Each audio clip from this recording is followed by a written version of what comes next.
If you were to ask me who I think the most interesting Fire Emblem unit is, I would probably think for a minute before answering Tailtiu. That of course would be from a gameplay perspective, though she is a very compelling character in her own right. Today I wanted to break down what I think makes her such an interesting unit. For starters, Tailtiu is the final unit who joins Sigurd's army in Gen 1 of FE4.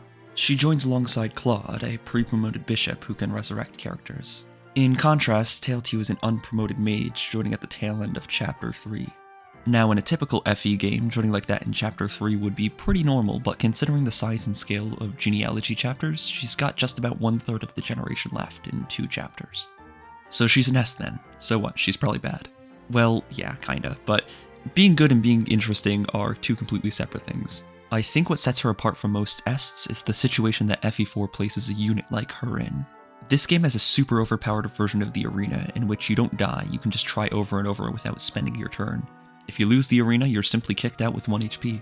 FE4 also features the Paragon Band, an item that, when in your inventory, grants a unit Paragon.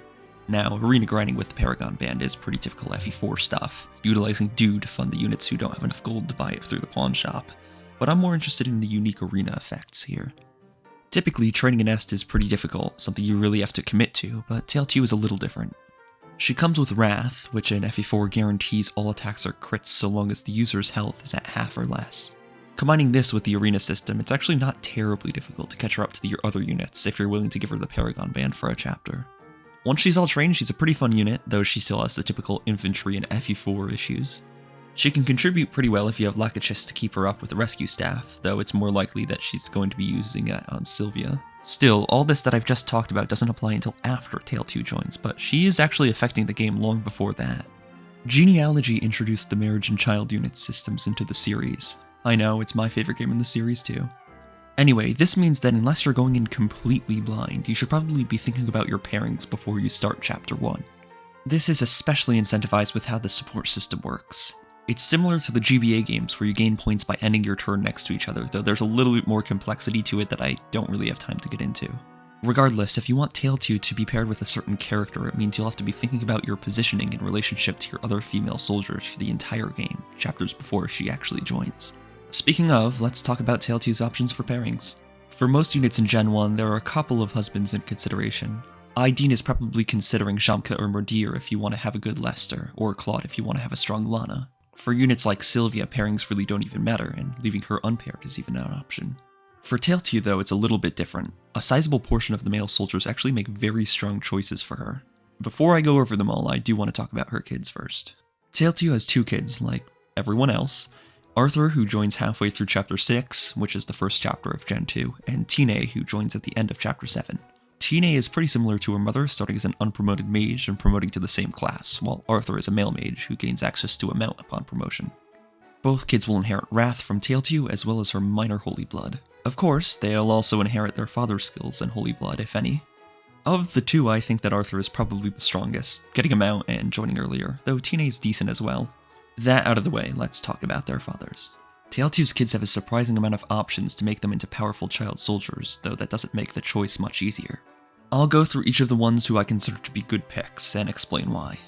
First up we have Arden, who is a bit of a meme pick, but does offer something genuinely interesting in the Vantage skill. While at half health or below, the user always attacks first, even if the enemy initiates combat. Considering this has the same trigger condition as Wrath, it adds a lot of enemy phase potential to the kids, since as long as you're one-shotting with a crit, you don't need to worry about defenses at all. The big issue here is that Arden isn't magically inclined, and with no Holy Blood, the kids' growth rates might suffer a bit. That is at least in regards to magic. On the strength side, Arthur will have a 55% strength growth, which is genuinely quite great. Considering they both get swords upon promotion, you really won't need to worry about it too much. Anyway, coming right off of Arden, we have Lex. Lex is basically a strict upgrade to Arden as a father, as he has Paragon in addition to Vantage, which saves the kids a ton of money in the long run. He does have minor Holy Blood too, though even so, the kids' magic growths will still suffer. Even so, with Paragon that shouldn't be much of an issue since they're growing levels so fast in the early game. Even with a slightly lower strength growth than with Arden, by the time they get to promotion they'll have solid strength and it won't really matter. The only real downside for Lex is that he's pretty much the most desirable father in the game, so he's pretty highly contested. Next up we have Finn, who's similar to the previous 2 in some ways. While pairing him does mess with his inventory in Gen 2, I don't think it's a big enough concern to prevent him from being a father.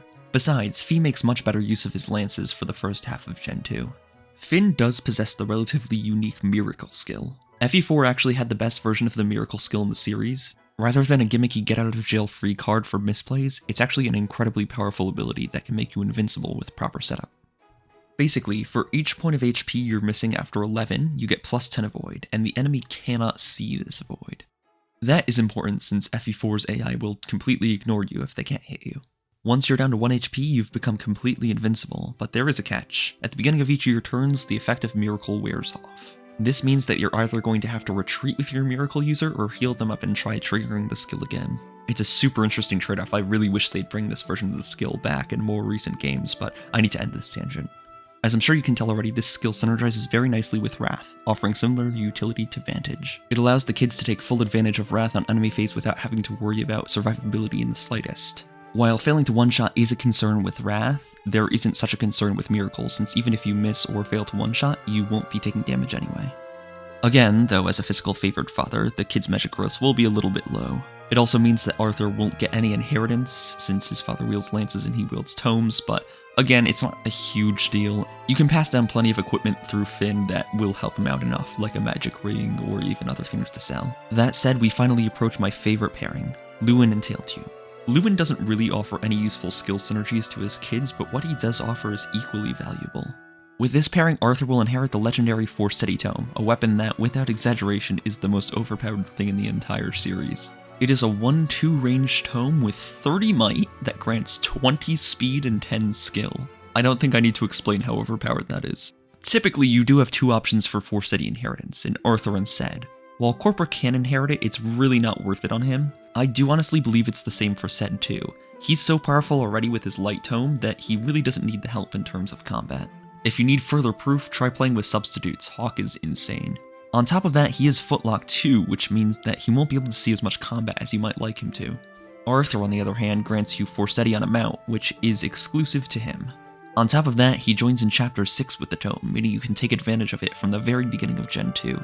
The one downside of this pairing that I would say is that it does leave Tina a bit weak in comparison to her brother, though she is still solid due to her enhanced growth rates.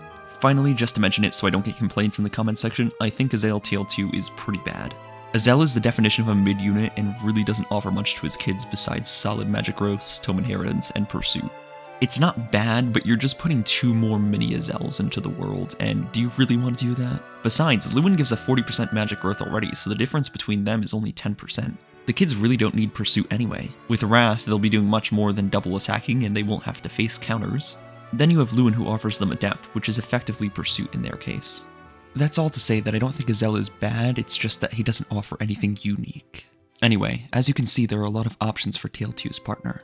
You have to weigh the ideal choices for her against the other Gen 2 units. No matter what you choose to go with though, your choice will affect the entire game, long before Tailtiu joins, and of course, for the entirety of Gen 2.